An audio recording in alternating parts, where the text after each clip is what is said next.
Assalamualaikum warahmatullahi wabarakatuh. Alhamdulillah hamdan katsiran thayyiban mubarakan fi kama yuhibbu rabbuna wa yarda, wassalatu wassalamu ala nabiyyina Muhammadin wa ala alihi wa sahbihi wa man sara ala nahjihi bi ihsanin ila yaumidin wa ba'd.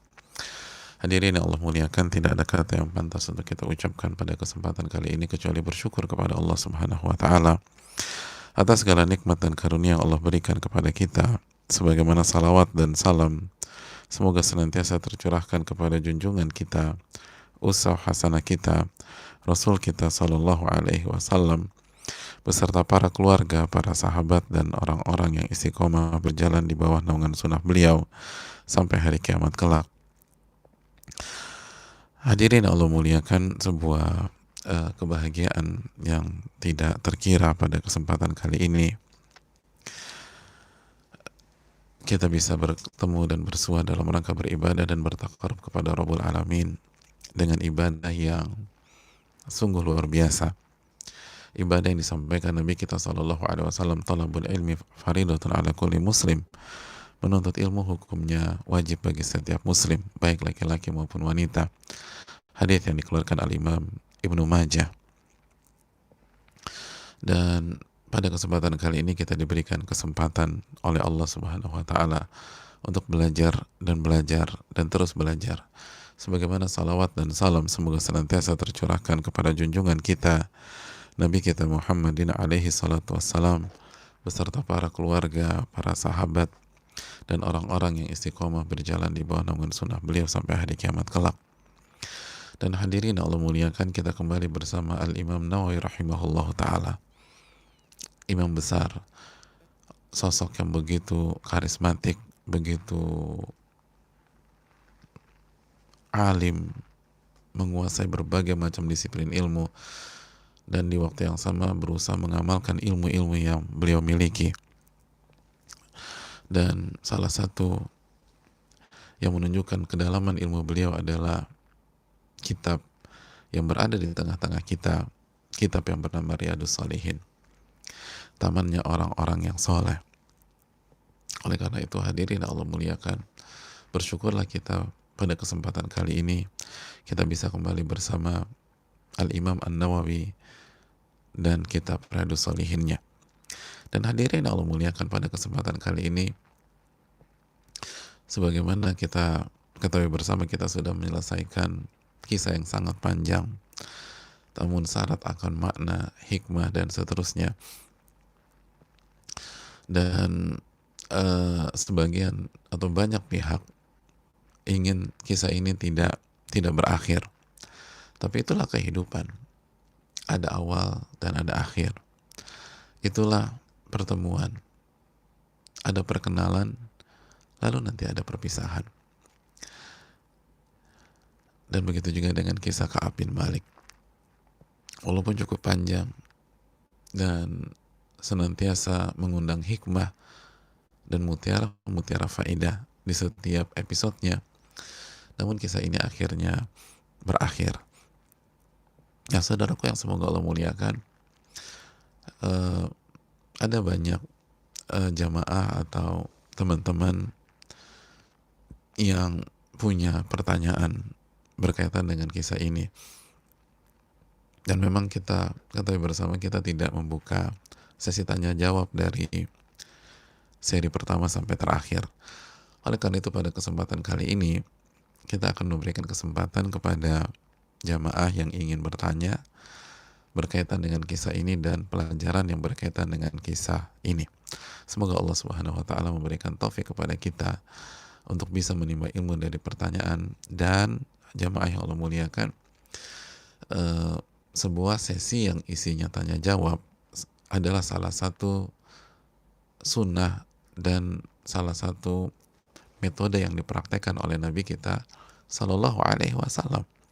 Sebagaimana hadis Jibril, hadis yang cukup panjang, bahwa malaikat Jibril datang kepada Nabi kita Sallallahu Alaihi Wasallam dengan wujud manusia yang sangat bersih, putih, dan tidak menunjukkan bahwa beliau adalah orang yang baru saja datang dari sebuah daerah ke kota Madinah, Tapi anehnya kata Umar, nggak ada satupun yang mengenal beliau tersebut. Dan isi dari hadis tersebut adalah pertanyaan malaikat Jibril yang dijawab oleh Nabi SAW. Lalu pertanyaan malaikat Jibril dijawab Nabi SAW. Lalu pertanyaan malaikat Jibril dan dijawab oleh Nabi SAW. Oleh karena itu pagi ini atau kali ini kita akan berusaha mengamalkan hadis di atas, yaitu sesi tanya jawab. Wallahu ta'ala a'lam bisawab. Ya hadirin Allah muliakan, pertanyaan yang pertama, dan setelah sesi tanya jawab kita akan tutup dengan beberapa faedah tambahan atau penekanan dari kisah ini sebelum kita masuk ke hadis yang berikutnya di pertemuan berikutnya insyaallah ta'ala. Ada pertanyaan dari Mbak Emma, Ustadz, kalau kejujuran diapresiasikan ke anak, kalau jadi kebablasan jadi melakukan kesalahan karena kita terima saja kejujuran anak, bagaimana Ustadz? Ya, kalau kejujuran diapresiasikan ke anak, di anak. Hadirin yang Allah muliakan, semua yang overdosis itu nggak bagus. Sebagaimana setiap hal yang porsinya kurang pun tidak bagus.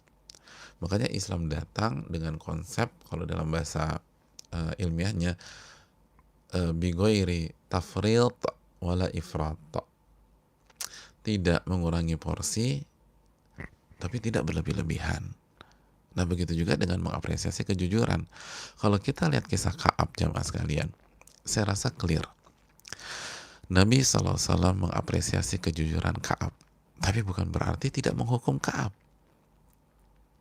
Bukan berarti membenarkan yang dilakukan, atau tidak ada konsekuensi, atau tidak ada hukuman. Makanya kan kalimatnya clear. Amma hadza faqad sadaqa. Adapun Ka'ab, ia telah jujur. Bangkitlah dan kita lihat apa hukuman Allah dan keputusan Allah kepada engkau. Jadi apabila misalnya anak bolos, lalu dia jujur, ma aku kemarin tuh nggak sekolah sih ma, untuk pertama kali aku bolos, aku seneng banget ma bisa bolos, kayaknya jantan begitu ma. Kan kadang-kadang anak-anak suka aneh-aneh gitu ya, ya kayak dulu kita juga aneh-aneh, kecuali yang dirahmati oleh Allah tentu saja. Nah, kita apresiasi kejujurannya, itu kan jujur, harus kita apresiasi.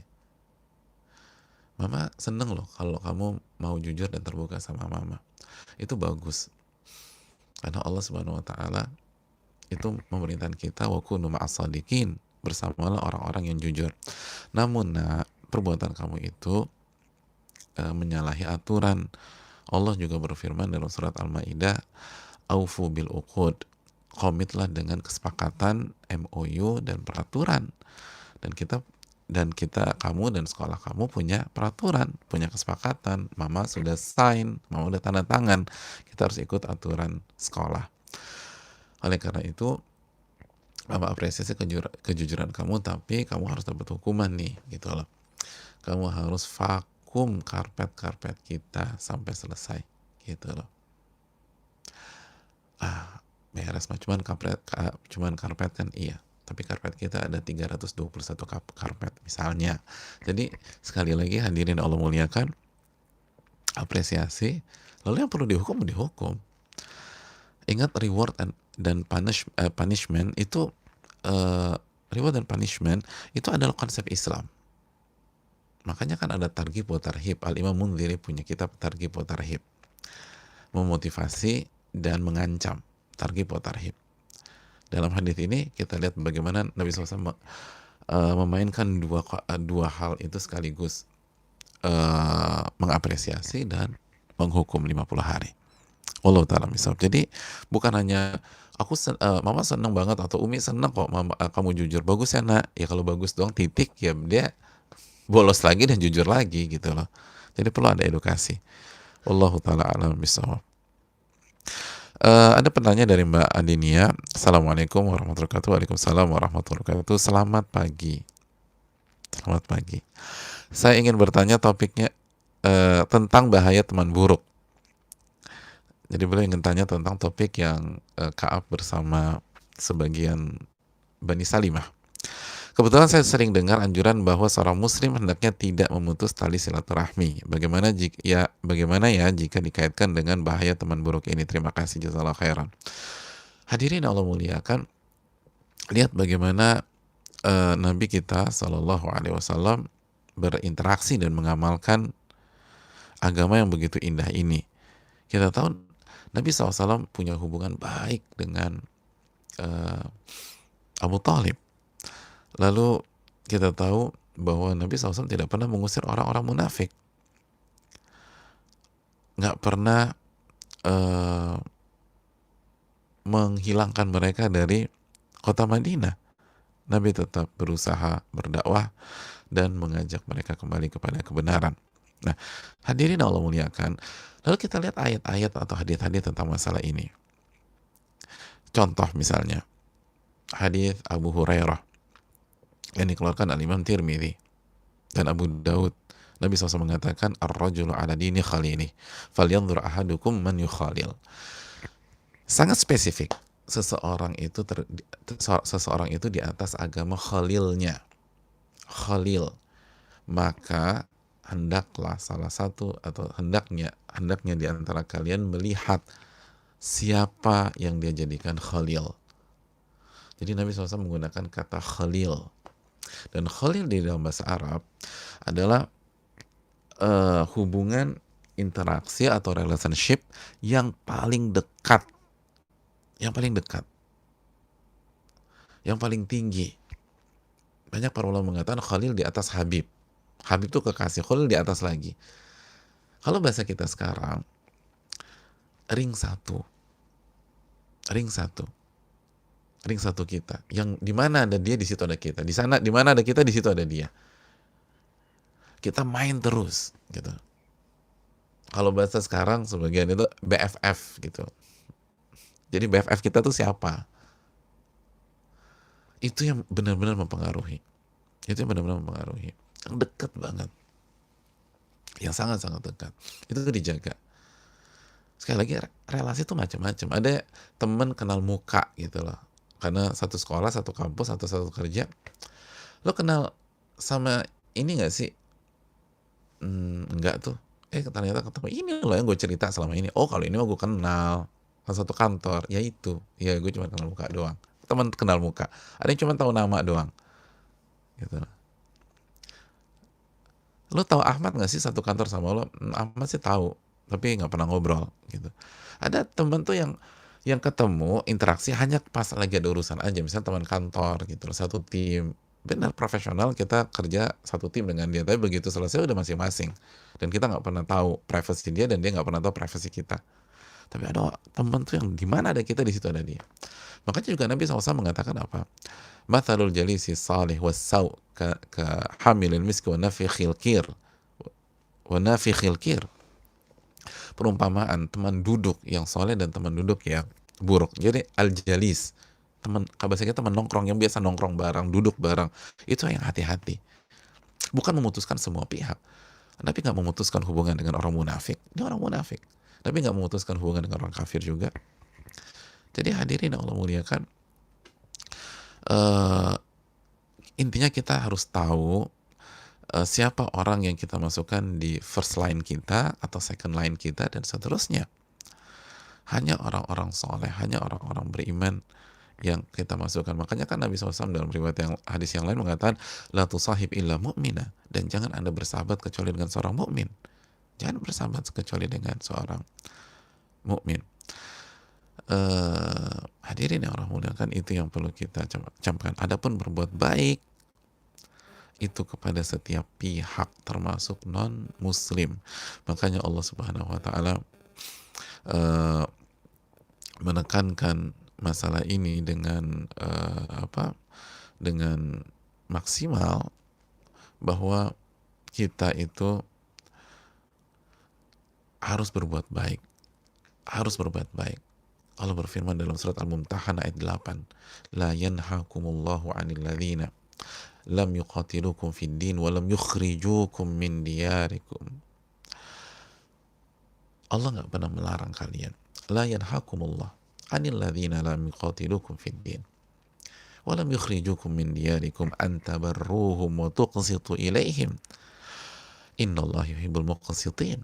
Allah nggak pernah larang kalian berbuat baik kepada orang-orang kafir yang tidak memerangi kalian dan tidak mengusir kalian dari rumah kalian. Allah nggak pernah larang kalian berbuat baik kepada mereka dan bersikap objektif dan adil kepada mereka. Objektif, jadi kalau benar bilang benar. Kalau dia punya kelebihan, bilang punya kelebihan. Berbuat baik. Allah nggak pernah larang. Lalu closing statementnya apa? Allah berfirman di akhir ayat ini, dan sesungguhnya Allah senang dan cinta kepada orang-orang yang objektif, orang-orang yang adil, yang bisa bersikap tepat. Nggak ada larangan. Allah kata, tidak ada larangan. La yanhakumullah. Allah nggak pernah larang kalian loh untuk berbuat baik dan bersikap objektif kepada mereka. Tapi bukan semua pihak dijadikan teman dekat atau sahabat, nggak bisa. Wallahu ta'ala a'lam bishawab. Itu poinnya. Kita lanjutkan hadirin yang Allah muliakan.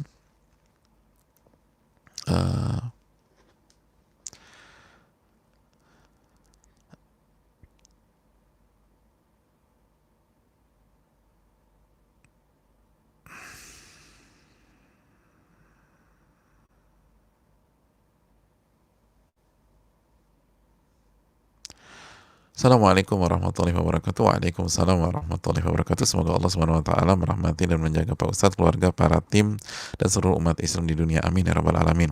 Semoga Allah menjaga hati kita dan menerima taubat kita. Amin ya rabbal alamin. Bismillah, afwan Pak Ustadz, dengan keterbatasan Ana dalam memahami apakah Allah Subhanahu wa taala selalu akan menguji hambanya yang bertaubat, untuk menguji hambanya benar-benar bertaubat atau tidak, sebagaimana Ka'ab radhiyallahu taala anhu diuji. Hadirin yang Allah muliakan,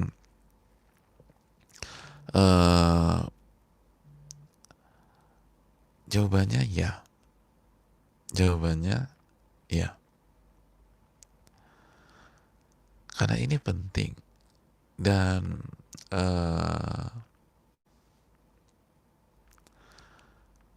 inilah pola dalam kehidupan di dunia yang fana ini.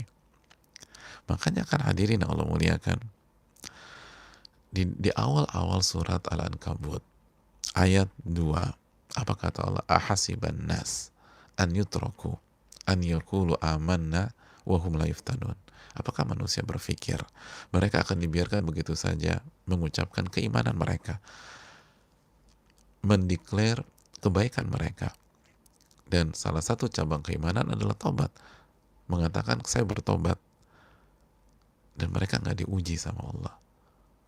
Apakah mereka berpikir demikian? Mereka dengan enaknya saja atau bebasnya saja mengucapkan saya beriman, saya bertobat, dan mereka nggak diuji. Walaqad fatanna alladziina min qablihim. Sesungguhnya kami telah menguji orang-orang sebelum kalian, atau orang-orang sebelum mereka. Allah telah uji orang-orang sebelum saya, sebelum antum, dan kita semua. Dan semua diuji sama Allah. Benar nggak nih? Jujur apa enggak? Terus fungsinya apa? فَلَيَعْلَمَنَّ الَّذِينَ صَدَقُوا. Agar terbukti di hadapan Allah siapa yang benar-benar jujur. Siapa yang benar-benar jujur? وَلَيَعْلَمَنَّ الْكَذِبِينَ. Dan terbukti siapa yang berbohong. Ini dalam فَلَيَعْلَمَنَّ الَّذِينَ صَدَقُوا وَلَيَعْلَمَنَّ الْكَذِبِينَ. Itu ada banyak penekanan dalam kalimat di atas. Ada lamu taukid, ada nun tasydid. Semuanya menunjukkan untuk benar-benar membuktikan, atau untuk benar-benar terbukti, harus clear terbukti. Siapa yang jujur, siapa yang bohong. Siapa yang jujur, siapa yang bohong. Makanya ada lam. Coba kita lihat di ayat ketiganya. فَلَا يَعْلَمَنَّ اللَّهُ الَّذِينَ صَدَقُوا وَلَا يَعْلَمَنَّ الْكَاذِبِينَ. Agar terbukti jelas-jelas di hadapan Allah siapa yang jujur dan siapa yang bohong.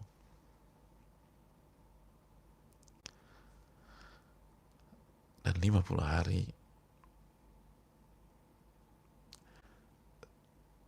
membuat pembuktian itu benar-benar gamblang. Dan semua orang yang membaca dan mendengarkan cerita Ka'ab sepakat. Ka'ab jujur. Radhiyallahu ta'ala anhu. Dan begitu juga dengan kita bersama. Benar nggak kita ingin surga? Benar nggak kita ingin mimpi besar? Benar nggak kita ingin berjuang? Benar nggak kita ingin terhindar dari azab neraka, fitnah, azab kubur? Benar nggak kita ingin menghapus seluruh track record buruk kita di masa lalu?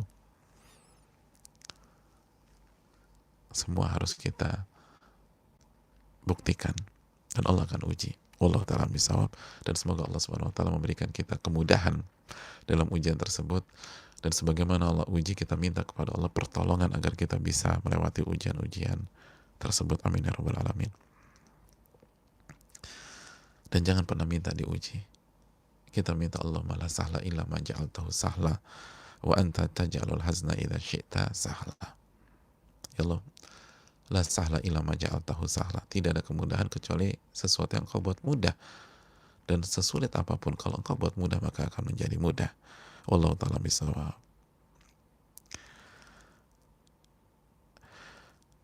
Assalamualaikum warahmatullahi wabarakatuh. Waalaikumsalam warahmatullahi wabarakatuh. Semoga Allah subhanahu wa ta'ala merahmati dan menjaga Pak Ustadz, keluarga, para tim, dan seluruh umat Islam di dunia. Amin ya rabbal alamin.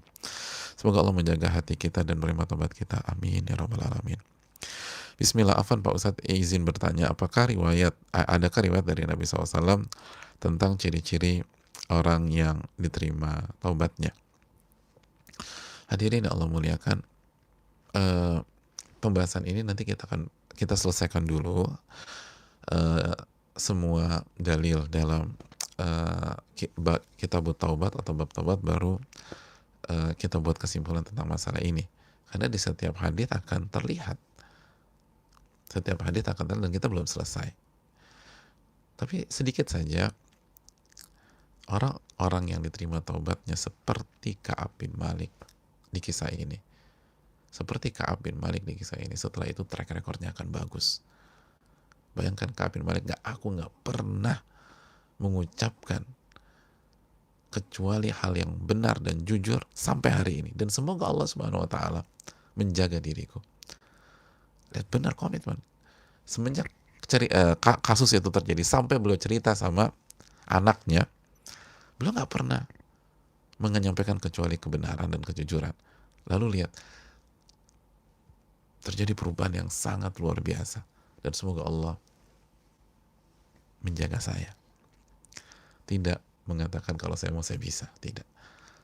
Jadi itulah salah satu ciri taubat yang diterima. Kita semakin dekat dengan Allah, kita semakin bergantung sama Allah, kita semakin mengandalkan Allah Subhanahu wa ta'ala, tidak mengandalkan diri kita. Lalu kita komit dengan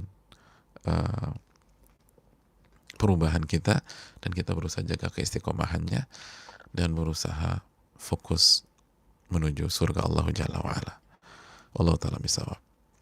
Assalamualaikum. Waalaikumsalam. Maaf Ustadz, saya mau menanyakan, biar istiqomah dalam taubat seperti para sahabat, apa yang harus kita lakukan? Karena saya sering tergoda melakukan dosa yang berulang-ulang dan taubat berulang-ulang, dan saya rasa Allah jenuh dengan hambanya seperti saya. Jazakallah khair. Keliru.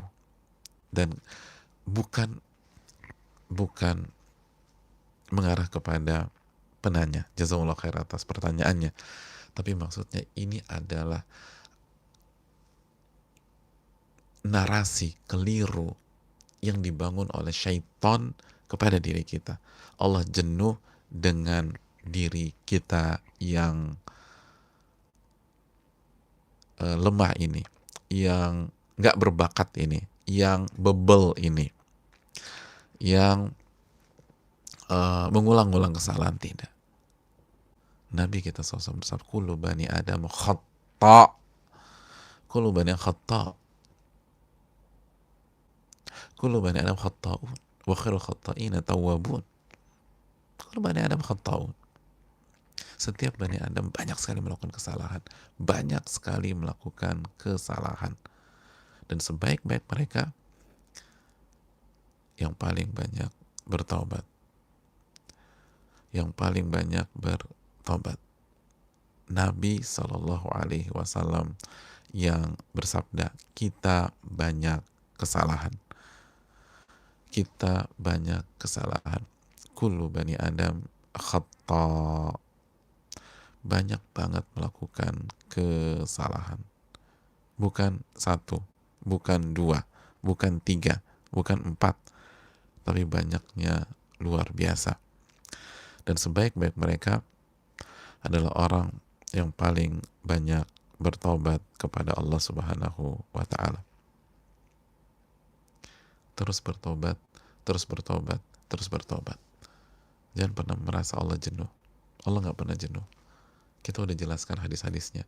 Allah membentangkan tangannya, membuka tangannya di waktu siang dan di waktu malam untuk menerima dan menyambut orang-orang yang berdosa di waktu malam untuk bertobat di waktu siang, dan yang berdosa di waktu siang untuk bertobat di waktu malam. Jangan pernah putus asa dari rahmat Allah. La taqnatu min rahmatillah. Jangan pernah putus asa dari rahmat Allah. Dan bahkan Allah senang. Allah senang. Bukan Allah jenuh. Allah senang. Dan lebih senang daripada orang yang lolos dari lubang maut. Sebagaimana hadisnya sudah kita jelaskan. Itu talbis iblis. Karena syaitan gak ingin kita move on dari dosa-dosa kita. Allah ta'ala misawab.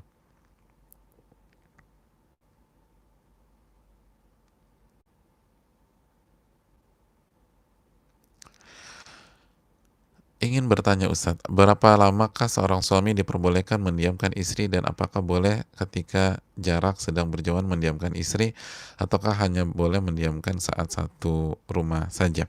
Ya, hadirin yang Allah muliakan, yang perlu kita camkan bersama-sama bahwa pada dasarnya kita tuh nggak boleh mendiamkan sesama muslim jika itu berkaitan dengan urusan dunia. Jika itu berkaitan dengan urusan dunia atau masalah pribadi. Masalah pribadi lebih dari 3 hari. Lebih dari 3 hari. Itu tidak diperbolehkan. Dan ini yang perlu kita perhatikan bersama-sama. Perlu kita perhatikan bersama-sama. La yahillu li muslimin an yahjura akhahu fawqa thalatha atau fawqa thalathi layal. Fawqa thalathi layal. Tidak halal seorang muslim mendiamkan saudaranya lebih dari 3 malam atau 3 hari. Ini hadis dikeluarkan Bukhari dan Muslim. Dan hadis Ka'ab ini pengecualian, ini anomali, karena maslahatnya bukan berkaitan dengan dunia. Ini maslahat untuk Ka'ab, untuk kebaikan Ka'ab. Jadi kalau maslahatnya akhirat, syar'i, mendidik, merubah, atau ada pertimbangan menjaga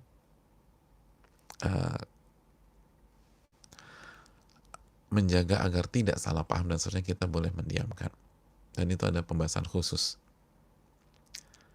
Sebagaimana kita boleh mendiamkan istri kita dalam rangka mendidik istri kita, dalam rangka mencari solusi, bukan emosi. Dan itu yang Allah firmankan dalam surat An-Nisa ayat 34, wahjuruhunna fil madaji', dan diamkan istrimu di tempat tidur. An-Nisa ayat 34. Pertanyaannya, kalau istri atau kalau Ka'ab berapa lama? Jawabannya tergantung maslahat. Selama mendiamkan itu efektif. Selama mendiamkan itu efektif. Berbeda kalau masalah duniawi. Kalau kita sebel secara personal, secara punya masalah secara personal, atau kita kecewa secara, atau ada urusan duniawi, maka tidak boleh mendiamkan lebih dari 3 hari. Dan itu hebatnya Islam. Islam mengakomodir sisi humanis kita. Kita nggak semua orang kayak Nabi SAW. Mungkin kita harus mengekspresikan dengan mendiamkan. Oke, tapi 3 hari ya. selebihnya itu syaitan. 3 hari itu manusiawi, wajar. Orang malas bicara, malas komunikasi, wajar. Tapi 3 hari, selebihnya itu syaitan. Nah, kenapa Ka'ab 50 hari sekali lagi? Nabi nggak benci sama Ka'ab. Para sahabat lihat, begitu Ka'ab diterima tobatnya, semua senang, semua lari. Ada yang naik kuda. Ini menunjukkan bahwa mendiamkan atau menghajar ini, menghajar ya, bukan menghajar, menghajar. H besar, jim, ra, hajar. Menghajar dalam kasus Ka'ab atau kasus istri, ini untuk kebaikan Ka'ab, untuk kebaikan istri, biar berubah, biar tahu ini salahnya nggak serius loh, gitu loh. Nah, sampai kapan? Sampai maslahat. Makanya kata Allah, kenapa 50 hari? Karena kalau lebih dari 50 hari, kata sebagian para ulama, itu sudah kontraproduktif. Sudah kontraproduktif. Ini bisa berbalik. Orang tuh udah benar-benar udah titik nadir. Udah pas sudah. Tapi nggak semua orang bisa disamakan dengan Ka'ab. Ada orang cuma 10 hari, 15 hari. Oh, kalau nggak hancur deh. Makanya orang yang mau mendiamkan bukan main asal-asalan. Dia harus tahu siapa yang dia diamkan. Dia harus tahu kemampuan orang yang dia diamkan. Kemampuan menangkap pesan dan sampai berapa lama orang itu bertahan. Karena kalau misalnya tidak diperhitungkan, bahaya. Kita diamkan istri, sedangkan kita nggak ngerti istri kita nggak bisa membaca istri kita nggak tahu kemampuan dan daya tahan istri kita, lalu diamkan lama, bisa berbalik, bisa selingkuh tuh istri, bisa hancur-hancuran, bisa memperkeruh suasana, dia bicara sama semua pihak. Padahal pesan kita bukan itu. Pesan kita biar dia ngerenung seterusnya. Dia nggak kuat, dia bicara sama banyak pihak. Akhirnya orang tuanya terlibat, ayahnya terlibat, omnya terlibat, marah sama kita. Kalau udah berkaitan sama 2 keluarga besar, bisa jadi cerai itu jamaah. Makanya untuk mendiamkan istri, itu harus pakai fikih.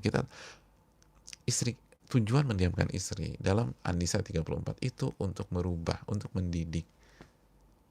Bukan untuk melampiaskan. Melampiaskan emosi hanya 3 hari. Lebih 3 hari nggak boleh. Adapun untuk merubah, untuk maslahat, sebagaimana hadis Ka'ab dan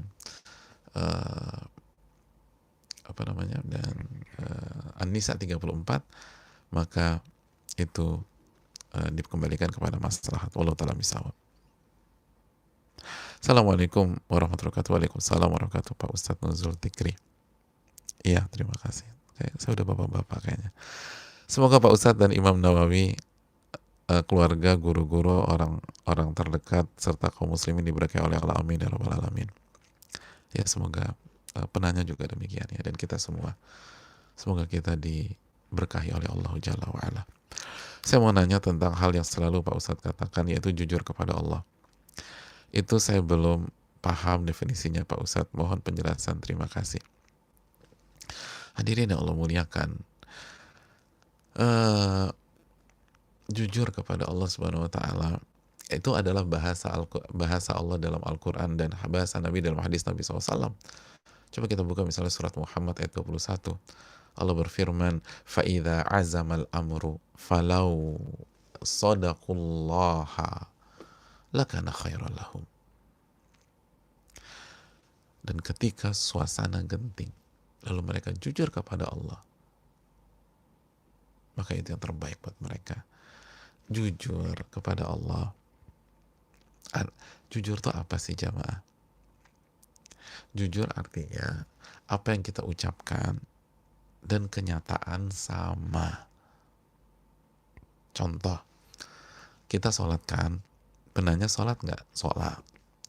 Pada saat sholat, kita pasti akan meminta dan bermunajat kepada Allah. Al-Fatihah kan munajat ya, masih ingat pembahasan tentang Al-Fatihah? Ketika kita mengucapkan Alhamdulillahirabbil alamin, apa kata Allah? Hamidani abdi. Hambaku baru saja memujiku. Ar-Rahman Ar-Rahim. Athna alayya abdi. Hambaku baru saja memujiku lagi. Maliki yaumiddin majjadani abdi.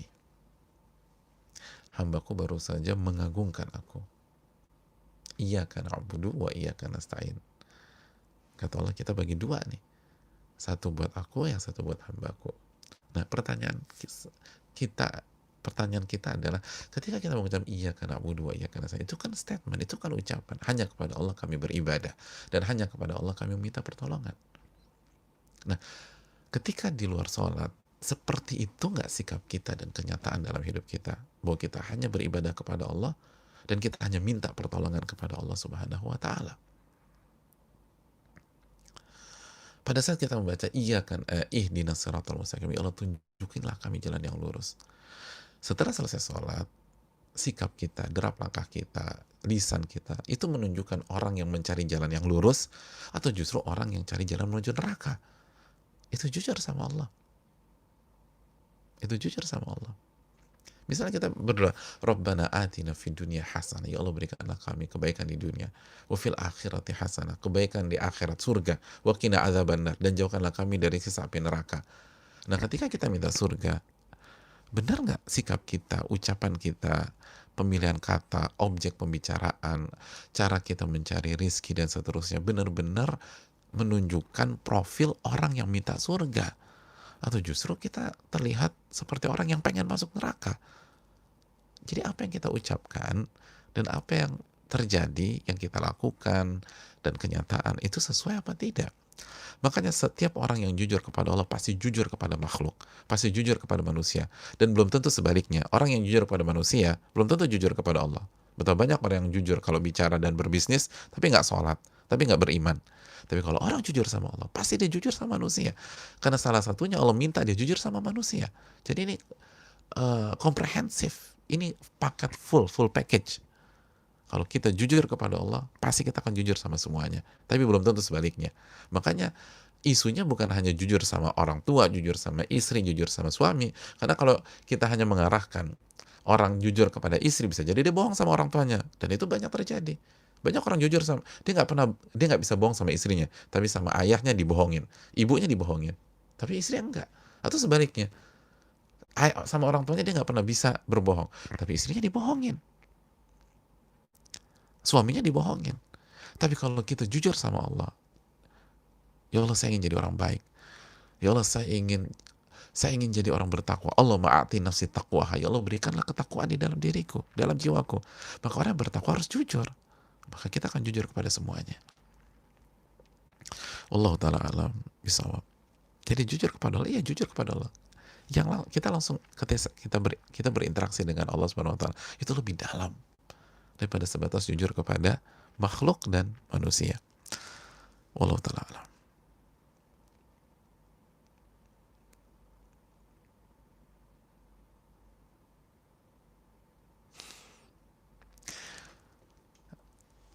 Assalamualaikum warahmatullahi wabarakatuh. Waalaikumsalam warahmatullahi wabarakatuh. Semoga Ustadz dan seluruh umat Islam senantiasa berada di dalam lindungan Allah Subhanahu wa taala dan berlimpah rahmat Allah Subhanahu wa taala. Amin ya rabbal alamin. Kan kata Ustadz, kejujuran tidak sama dengan memberitahu segalanya. Apakah ada batas-batas atau kriteria yang objektif tentang apa hal yang sebaiknya dan tidak kita beritahukan, khususnya ke pasangan dan anak-anak selain dari aib masa lalu? Maksud saya, jazakallahu khairan Ustadz. Ya, terima kasih atas pertanyaannya. Ini panjang, tapi kita jelaskan kaidah sebagaimana dijelaskan Syekh Sulaiman Ruhaili dan para ulama yang lain. Jangan bicara kecuali yang pertama niat kita benar. Sekali lagi, jangan kita bicara kecuali yang pertama niat kita benar. Niat kita benar. Niatnya karena Allah atau karena manusia nih. Kalau mau marah, niatnya karena Allah atau kita emosi sama dia. Kalau mau muji, niatnya karena Allah atau karena kita kayak menjilat dia. Kalau kita berkata-kata baik, niatnya karena Allah atau karena ingin membangun personal branding yang bagus di depan manusia. Niatnya harus benar. Yang kedua, konten dan ucapannya harus benar. Yang kedua, konten, apa yang kita sampaikan harus benar. Itu yang kedua. Yang ketiga, cara penyampaiannya harus benar. Kontennya benar, cara nyampainya marah-marah, nggak efektif. Cara penyampaiannya harus benar. Cara penyampaian harus benar. Terus yang berikutnya,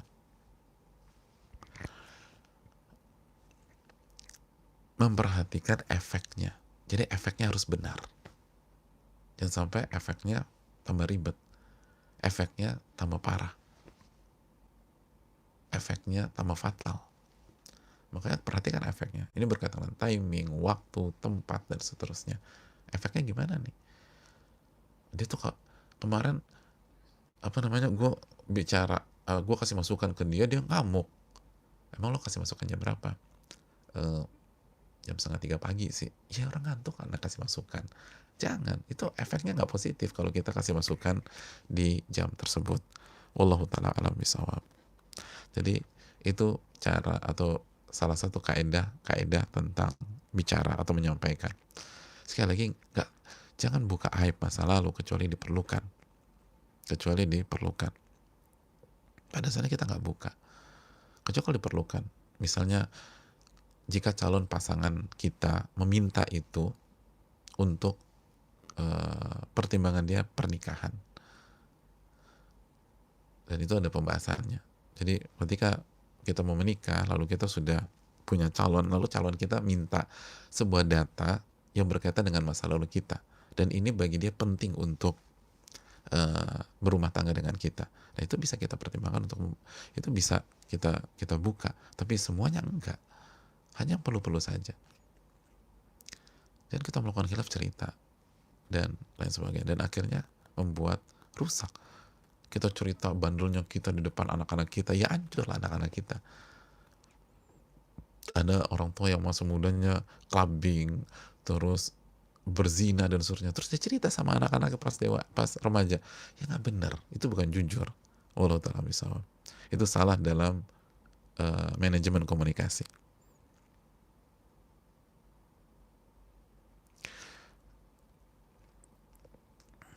Assalamualaikum warahmatullahi wabarakatuh. Waalaikumsalam warahmatullahi wabarakatuh.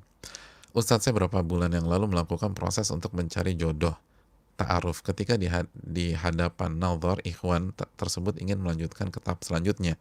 Ketika itu saya beritahu tentang kekurangan saya, dan setelah itu beliau mundur Ustadz karena hal tersebut. Saya ingin melanjutkan proses dengan yang lain, namun saya takut kembali ditolak karena kekurangan saya tersebut. Saya terbesit untuk tidak memberitahu kekurangan saya tersebut. Apakah hal ini benar? Karena saya seperti trauma untuk jujur. Iya, terima kasih atas pertanyaannya. Ini ada pembahasan khusus dalam ilmu fikih dalam bab aib fin nikah atau al-uyub fin nikah. Aib-aib atau kekurangan atau cacat yang dipertimbangkan dan diperhitungkan untuk membuat keputusan atau untuk menikah dengan seseorang. Jawabannya harus diperinci, nggak bisa semuanya kita kasih tahu, dan juga nggak bisa kita tutup-tutupi. Karena kalau ini berkaitan dengan keberlangsungan rumah tangga atau keselamatan dan lain sebagainya, itu perlu kita kasih tahu. Contoh misalnya, kita mengidap penyakit yang penularannya dengan berhubungan intim suami istri. Ya kita harus kasih tahu kita punya penyakit itu. Jangan kita nggak kasih tahu, lalu malam pertama atau berhubungan udah berapa kali baru kita cerita. Ya ngamuk lah anak orang atau suami kita atau istri kita. Ini pembohongan namanya. Dan penjerumusan, nggak boleh. Kita harus kasih tahu, saya punya penyakit ini loh. Kamu mau apa enggak? Gitu. Karena bisa jadi orang menikah bukan karena hubungan suami istri. Ada banyak kasus gitu. Dia hanya butuh teman. Dia tenang ketika bersama seseorang. Dan dia nggak terlalu mempermasalahkan. Jadi nggak usah khawatir. Separah-parah. Kalau memang perlu disampaikan, sampaikan aja. Dan lain-lain. Jadi ada beberapa aib yang perlu kita camkan. Ada orang punya penyakit, sudah divonis dokter, 2 bulan lagi meninggal. Ya ceritalah, saya divonis 2 bulan lagi meninggal. Jangan kita nikah, lalu bulan berikutnya istri kita terlambat, lalu positif, lalu kita baru kasih tahu sebenarnya bulan depan saya divonis meninggal loh. Itu nggak benar.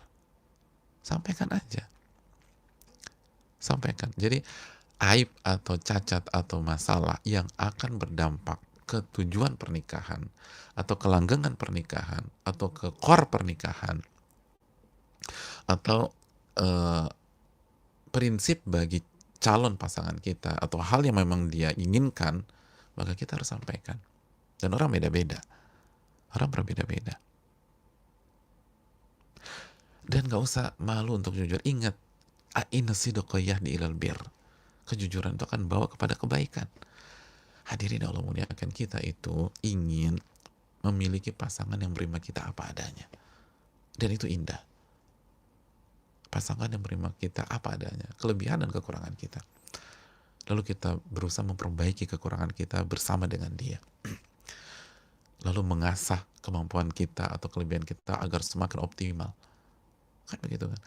Mengasah skill dan bakat, talent dan kelebihan kita, lalu menekan kekurangan-kekurangan kita, dan kalau bisa menghilangkan banyak kekurangan, khususnya yang prinsip-prinsip. Karena menghilangkan semua kekurangan nggak mungkin. Kan kita ingin pasangan seperti itu. Jadi salah satu caranya adalah dengan jujur. Dan nggak usah fobi, pede aja. Justru belajar Kaab semakin pede gitu loh. Kenapa? Karena bisa jadi kita kehilangan momentum. Bisa jadi sosok itu kalau kita maju, kita sampaikan, diterima apa adanya. Kita nggak pernah tahu. Kita nggak pernah, sering kali kita nggak pernah tahu misteri itu. Tapi ketika kita nggak coba, akhirnya kita kehilangan momentum seperti Kaab. Coba. Kemungkinan terburuknya apa sih? The worst case-nya apa sih? Ditolak. Ya kan cuma ditolak. Ya itu penting masalahnya Pak Ustadz. Malunya itu. Muka mau taruh di mana? Loh katanya karena Allah Subhanahu wa taala. Katanya karena Allah. Kan cuma ditolak. Dan sekaligus kan itu ujian. Apakah yang kita bidik atau kita inginkan itu sosok yang baik atau tidak? Kalau dia sosok yang baik dan dia tidak merespon positif, dia akan merespon dengan cara yang baik, cara yang bijak, cara yang hikmah. Dan bisa jadi bulan ini atau tahun ini belum berjodoh, tapi tahun depan, 2 tahun lagi, 3 tahun lagi, siapa yang tahu? Betapa banyak pasangan itu sudah merencanakan pernikahan di sebuah tahun dan gagal total. Dan ternyata mereka ditakdirkan jadi pasangan suami istri, tapi bukan di tahun tersebut, 2 tahun lagi, 3 tahun lagi, 4 tahun lagi. Jadi, oke, kemungkinan terburuknya apa? Ditolak. Dengan ditolak, kita bisa nilai, ini orang baik atau enggak, dewasa apa tidak, matang apa tidak, dengan cara sikapnya. Dan ketika dia matang atau baik atau positif, kan kemungkinan belum terus, bisa jadi ditolak hari ini, tahun depan diterima. Tahun depan Allah takdirkan kita bareng. Dan proses itu yang menjadi salah satu pertimbangan kita. Jadi jangan pernah malu dan jangan pernah ragu untuk melangkah kalau kita tahu dan kita mendapatkan calon yang tepat. Karena sekali lagi, semua yang bernilai itu butuh pengorbanan, butuh kemajuan. Kata Al-Imam Ibnul Qayyim, para juara itu punya mental berani melangkah. Syuja'an wa miqdaman. Berani, punya nyali, dan berani melangkah. Hasilnya tawakal ala Allah. Siapa tahu itu jodoh kita, dan Allah takdirkan itu jodoh kita. Dan kalau bukan, atau kalau ternyata kemungkinan terburuk ditolak, belum tentu bukan jodoh kita. Bisa jadi bukan jodoh kita di tahun ini, tahun depan. Dan kalau memang bukan jodoh sama sekali, kita dapat pengalaman berharga. Dan dapat pembelajaran dan seterusnya. Wallahu ta'ala bisawab. Wallahu ta'ala alam bisawab.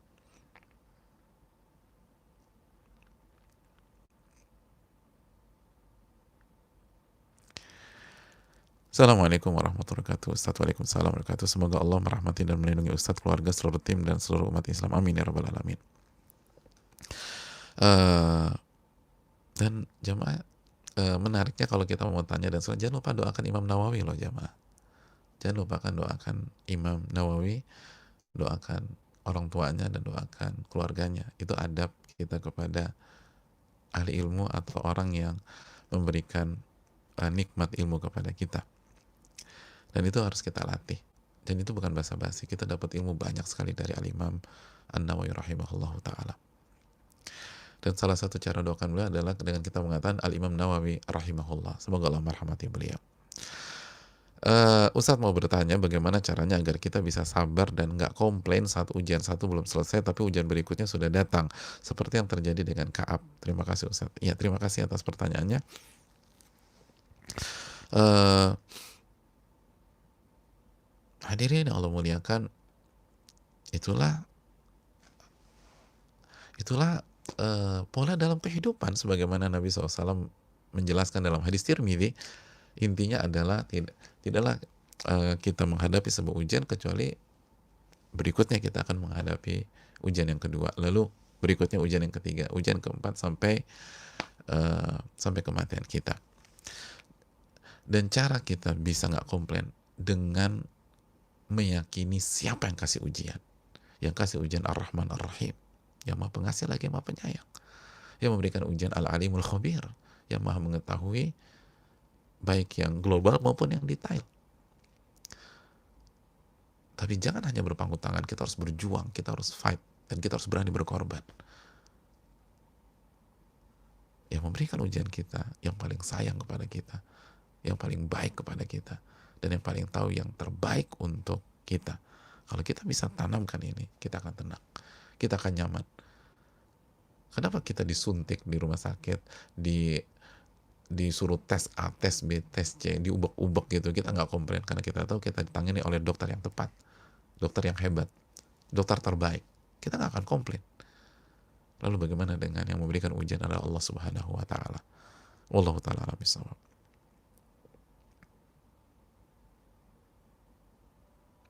Assalamualaikum warahmatullahi wabarakatuh. Waalaikumsalam warahmatullahi wabarakatuh. Assalamualaikum Ustadz. Waalaikumsalam. Izin bertanya, 3 tahun yang lalu kami kecelakaan lalu lintas, istri saya patah tulang dan sampai sekarang belum sambung. Dan ayah saya yang seorang dokter minta saya untuk bertobat dan bertawakal kepada Allah. Apakah ada hubungannya? Ya, terima kasih atas pertanyaannya. Sangat ada hubungannya, dan kita bersyukur punya ayah dan orang tua seperti itu yang memberikan nasihat yang begitu berharga. Hubungannya apa? Allah berfirman dalam surat Asy-Syura ayat 30, "Wa ma asabakum min musibatin fabima kasabat aydikum wa ya'fu an katsir." Apapun yang menimpa kalian itu salah satu faktornya perbuatan tangan-tangan kalian. Dan Allah telah mengampuni banyak sekali kehilafan kalian. Jadi sekali lagi, yang mentakdirkan kecelakaan tersebut adalah zat yang kita maksiati setiap hari. Maka beristighfarlah kepada Allah Subhanahu wa taala. Bertobatlah kepada Allah, dan benar sekali seperti yang dikatakan oleh ayah kita, bergantunglah kepada Allah, jangan bergantung kepada makhluk, jangan berharap kesembuhan kepada dokter. Dokter itu mengobati, dan hati kita jangan ke dokter. Fisik boleh ke dokter, tapi hati ke atas, hati ke Allah Subhanahu wa taala. Wa man yatawakkal 'alallahi fa huwa hasbuh. Barang siapa yang bertawakal kepada Allah, Allah akan cukupkan dia, dalam surat At-Talaq ayat 3. Jadi ini nasihat yang sangat bijak dari ayah kita. Wallahu ta'ala bishawab.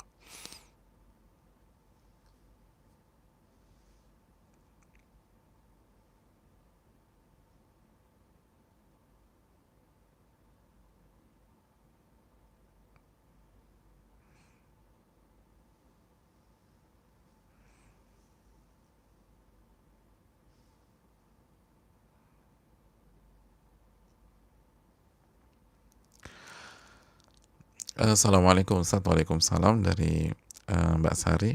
Mohon izin bertanya. Yang pertama, saat Ka'ab bin Malik radhiyallahu taala anhu menanyakan kenapa Rasulullah menanyakan kepada Rasul SAW, apakah berita gembira ini dari engkau atau dari Allah? Apakah ini berarti konsep diterima tobat itu diterima Allah, berita gembira dari Allah? 2, belum diterima Allah, tapi akan mendapatkan syafaat dari Rasulullah SAW, berita gembira dari Rasulullah SAW. Apakah seperti ini konsepnya? Yang kedua, bagaimana cara menghilangkan mindset Allah maha baik, nanti bertobat saja lagi, atau mindset kan setiap salat kita memohon kepada Allah agar mendapatkan syafaat Nabi, jadi tinggal berdoa saja lagi setelah berbuat dosa. Jazakallahu khair. Ya, terima kasih atas pertanyaannya kepada Sari. Ini kisah unik hadirin, dan ingat kisah ini berada di zaman Nabi SAW, di mana wahyu itu turun dan Nabi adalah utusan Allah Subhanahu wa Ta'ala. Jadi Nabi kita adalah utusan Allah Subhanahu wa Ta'ala. Nah, dan tidak bisa dikiaskan pada kesempatan kali ini. Artinya gini, di zaman Nabi itu kita bisa tanya, apakah dari Allah atau dari engkau? Karena Nabi yang jadi utusan. Kalau sekarang kan nggak ada. Yang ada ulama, ustadz, kiai, dan lain-lain. Dan semuanya nggak ada yang tahu itu memastikan ini dari Allah atau tidak. Apakah diterima atau tidak. Yang ada adalah indikasi. Indikasi taubat yang diterima. Sebagaimana Ka'ab menjadi lebih baik lagi. Menjadi istiqomah. Adapun dipastikan diterima atau tidak ada yang tahu. Terus yang berikutnya, tidak semua orang ditangguhkan ketika dia bertobat. Nggak semua. Artinya gini, ketika Sari bertobat di hari ini hari Ahad, maka tidak harus tunggu 50 hari baru diterima oleh Allah. Enggak. Bisa jadi hari ini diterima oleh Allah Subhanahu wa Ta'ala. Ka'ab kasus khusus, makanya kan wa 'ala tsalatsati alladziina khullifu, itu kan ayatnya dalam surat At-Taubah ayat 118. Wa 'ala alladziina wa 'ala tsalatsati alladziina khullifu, dan untuk 3 orang yang taubatnya ditangguhkan. Kenapa harus menjalani masa hukuman dulu? Jadi ini kasus khusus. Apakah taubat saya ditangguhkan atau wallahu ta'ala bisawab? Tapi yang jelas kita bertobat terus, lalu yang berikutnya kita lihat indikasi apakah taubat kita diterima atau tidak. Itu yang perlu kita camkan bersama-sama. Terus hadirin Allah muliakan,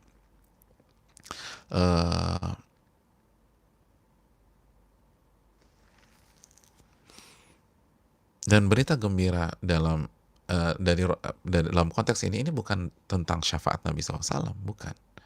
Ini tentang pertobatan Ka'ab. Tentang pertobatan Ka'ab. Tentang hukuman. Apakah hukuman ini dicabut dari engkau atau dari Allah langsung? Itu yang Ka'ab ingin dengar langsung dari Nabi SAW. Wallahu ta'ala alam. Lalu mindset Allah maha baik, nanti bertobat lagi.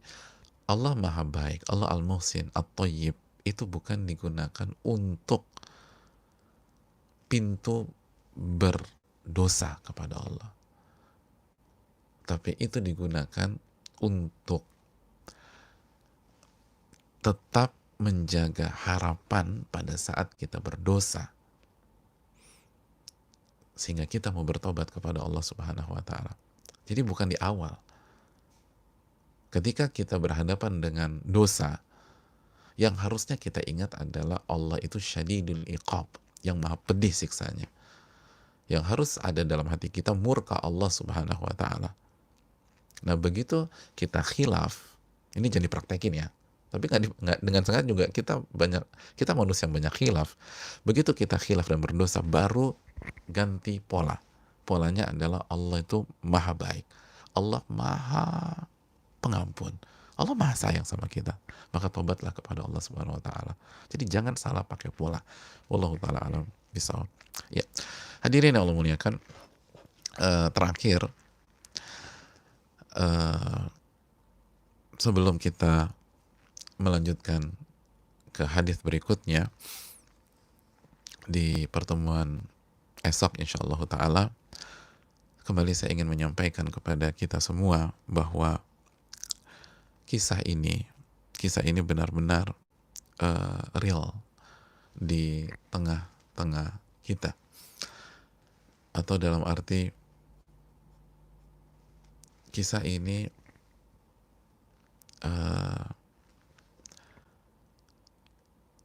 bukan sekedar teori lagi, tapi benar-benar nyata. Dan yang menariknya, berawal dari blunder dan kesalahan. Itu semakin membuat cerita ini gue banget. Ya gue banget, kita banget yang banyak melakukan blunder dan kesalahan. Maka Renungkanlah kisah ini. Belajarlah dari Ka'ab dan kisah Ka'ab agar kita selalu menghargai momentum, agar kita selalu menghargai peluang dan pintu kebaikan yang Allah buka di depan mata kita, yang ada di dekat kita. Gak semua orang seberuntung kita. Coba kita lihat sekeliling kita, betapa banyak orang berada jauh dari pintu kebaikan, berada jauh dari momentum. Padahal mereka cari, mereka jungkir balik. Sedangkan kita, pintu kebaikan ada di hadapan kita. Lalu Anda tidak memaksimalkan pintu tersebut. Hadirin yang Allah muliakan.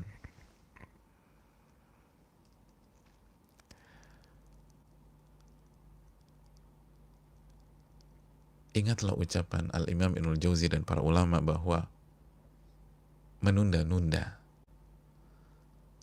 adalah salah satu tentara terhebat iblis. Tentara terhebat iblis. Dia akan tunda, dia akan tunda, dia akan tunda, dan dia akan tunda. Makanya ketika ada seseorang minta nasihat kepada Abdul Qais, tolong nasihati saya. Dan beliau sedang sakit pada saat itu. Beliau katakan, andzartukum sauf. Aku ingatkan Anda, jangan tunda-tunda. Jangan sia-siakan momentum. Karena pintu momentum tidak akan terbuka selama-lamanya. Pintu itu akan tertutup. Bukankah Allah berfirman dalam surat Al-Mu'minun ayat 99 dan 100, hatta idza jaa ahadahumul mautu qala rabbirji'un, dan sampai salah seorang dari mereka menghadapi kematian, barulah dia mengatakan rabbirji'un, ya Allah kembalikanlah aku ke dunia, tolong kasih kesempatan, la'ali a'malu salihan fima tarakt, agar aku bisa mengerjakan amal soleh yang aku tinggalkan, yang aku sia-siakan, yang aku lalaikan, momentum yang aku nggak ambil. Setiap momentum kebaikan yang tidak kita ambil detik ini akan menjadi penyesalan ketika kita wafat nanti. Akan menjadi penyesalan yang sangat dalam, sangat menyakitkan ketika kita wafat nanti. La'alli a'malu salihan fima tarakt.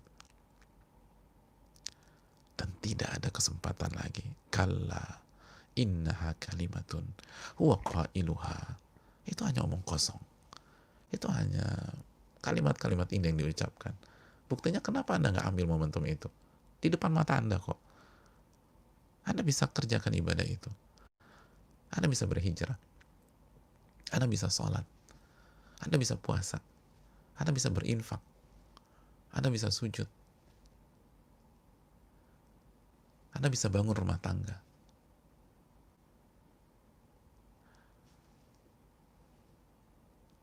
Anda bisa mendidik anak Anda. Anak-anak depan mata Anda, Anda anggurin, Anda cueki. Anda bisa didik itu. Jadi ini omong kosong. Anda bisa menikah dengan wanita yang soleha, tapi Anda nggak ambil. Anda bisa menikah dengan laki-laki yang soleh, tapi Anda nggak ambil kesempatan itu. Karena faktor A lah, faktor B lah, faktor C lah. Padahal pintu itu di depan mata Anda. Anda bisa mensupport sunnah Nabi SAW, bisa mendukung dakwah, tapi Anda nggak ambil itu. Wa min waraihim barzakhun ila yaumi yub'atsun. Dan fase berikutnya, di belakang mereka adalah barzakh sampai hari kiamat kelak. Maka ambil. Lalu yang kedua jamaah sekalian, dari kisah ini yang harus kita tekankan benar-benar bahwa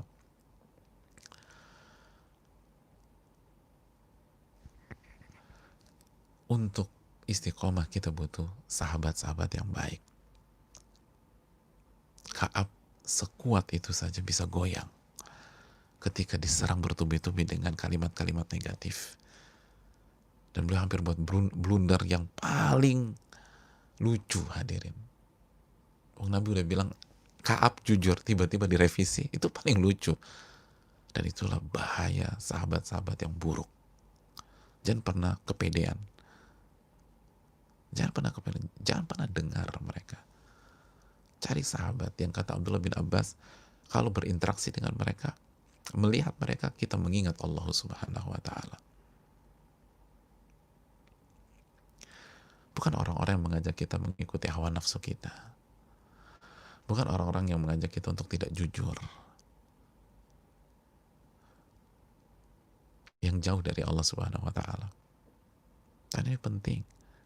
Ini penting. Dan kisah ini menunjukkan kita membutuhkan Allah, lalu kita membutuhkan sahabat-sahabat yang baik.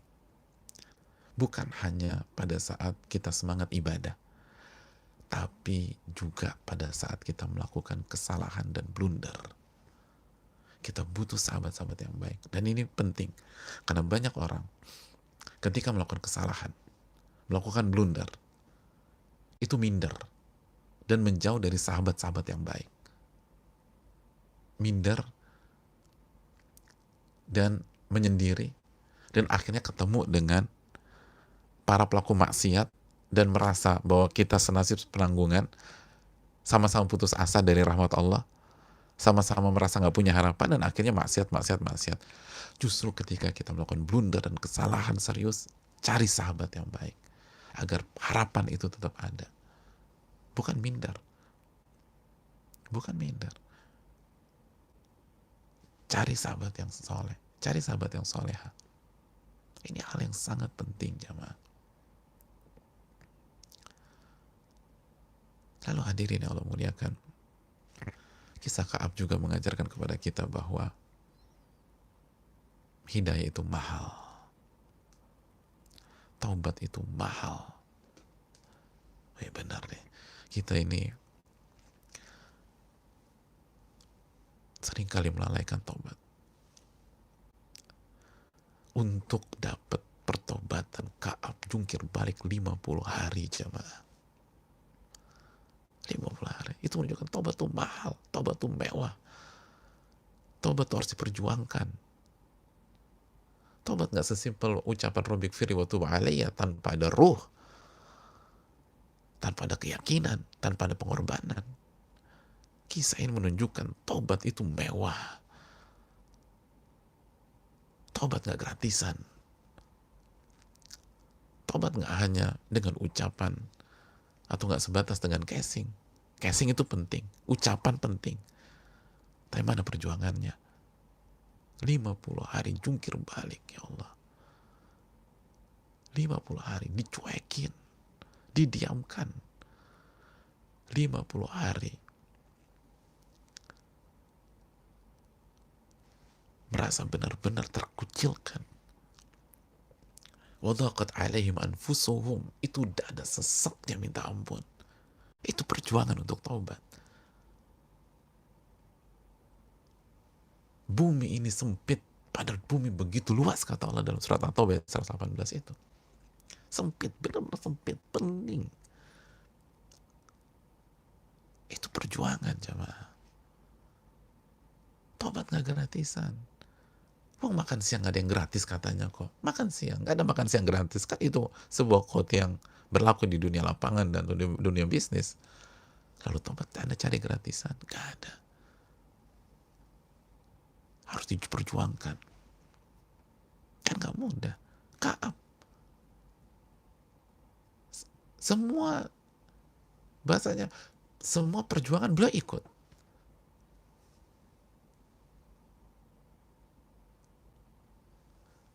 Tapi itu tidak membuat beliau dengan sesimpel dan semudah itu melewati pertobatan kali ini. Kalau Ka'ab demikian, bagaimana kita?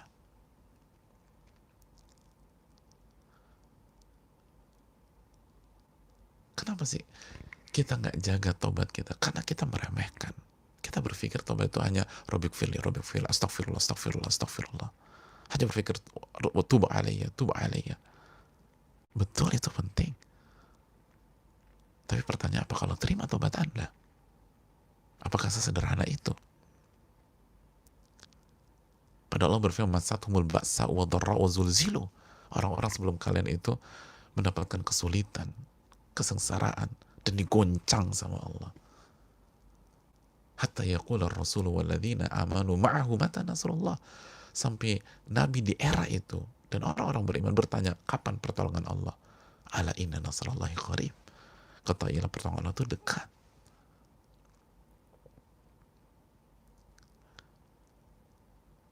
Jangan-jangan kita nggak istiqomah karena kita nggak tahu perspektif taubat yang benar. Kita anggap taubat cuma begitu aja. Oh, gue yang penting udah taubat. Yang penting gue udah taubat. Begitu Ka'ab. Oh.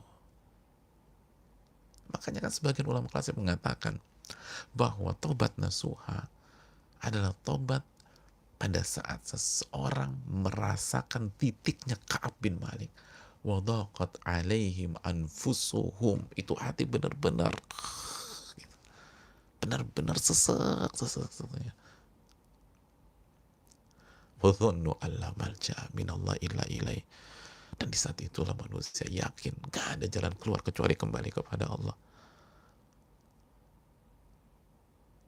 Apakah kita sudah sampai titik seperti itu? Udah bingung-bingungnya. Datang ke si A mentok, si B mentok, si C mentok, si D mentok, si E mentok, semua mentok. Sampai pada sebuah kesimpulan yang natural, tapi lahir dari kejujuran dan ketulusan. Allah marja'a minallah illa ilaih. Tidak ada jalan keluar dari ujian yang Allah berikan ini kecuali kembali kepada Allah Subhanahu wa ta'ala. Baru Allah buka pertobatannya agar mereka bertobat kepada Allah. Itu kan surat At-Taubah 118. Banyak kita bicara tobat tapi cuma ikut-ikutan. Suami berubah, istri ikut berubah. Istri berubah, suami ikut-ikutan berubah. Tapi sampai titik-titik enggak. Apakah tobat kita diterima oleh Allah? Sedangkan Ka'ab memperjuangkan, lalu Anda nggak memperjuangkan? Mungkinkah Anda lebih spesial daripada Ka'ab bin Malik? Mungkinkah kita lebih banyak jasanya daripada Ka'ab bin Malik? Kan nggak mungkin. Kalau Ka'ab memperjuangkan, maka kita juga harus memperjuangkan. Dan mulailah dari kejujuran, jamaah. Kejujuran. Fala ya'lamannallahu alladhina sadaqu. Karena intinya ada dalam kejujuran. Intasduqillaha yasdukka. Jika kita jujur sama Allah, Allah akan wujudkan cita-cita kita. Allah akan wujudkan cita-cita kita.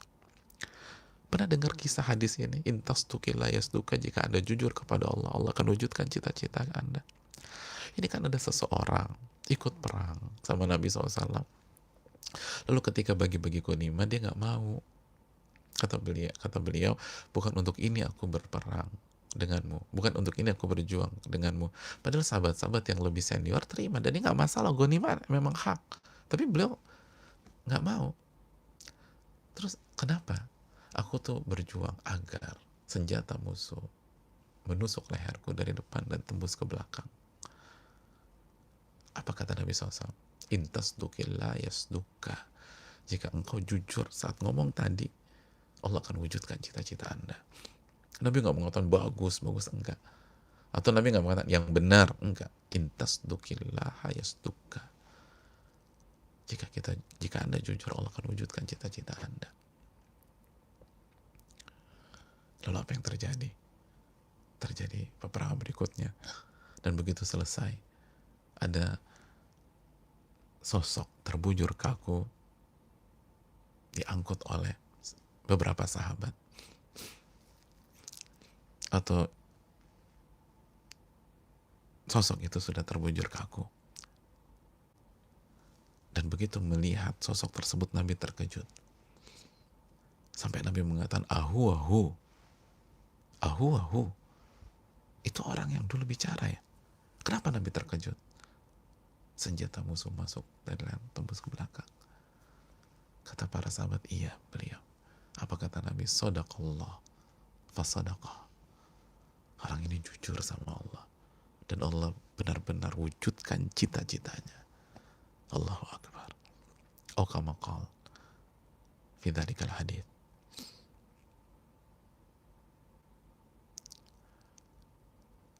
Oh kama ruwi.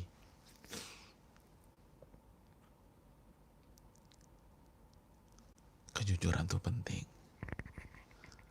Bukankah Umar bin Khattab punya cita-cita yang sangat sulit untuk terwujud, tapi beliau pede aja. Apa cita-cita beliau? Beliau ingin wafat, mati syahid di kota Madinah.